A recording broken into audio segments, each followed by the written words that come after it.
parang pangilang buhay ko na rin to eh. Mula nung ano, pero ang daming pumapasok sa isip ko. Una niyan, wala akong balak na ano sa ganitong gawain, pero parang hinihila niya ba ako? Una niyan, nung sabi ni Kuya Bray na dito ka, pag-aralan mo yung ano ng Lord.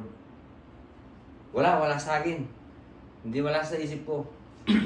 Pero parang mula nung pagtungtong ko dito, hindi nga po ako marunong magdasal eh.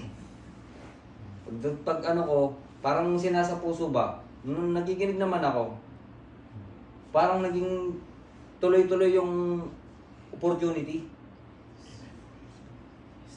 Parang hindi mahirap kung halimbawang hilingin mo lang kay Lord. Sige, i-push mo lang. Pag-aralan mo kung yung maging decision making,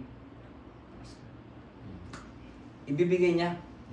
Nararamdaman na. Yung hindi ano po eh.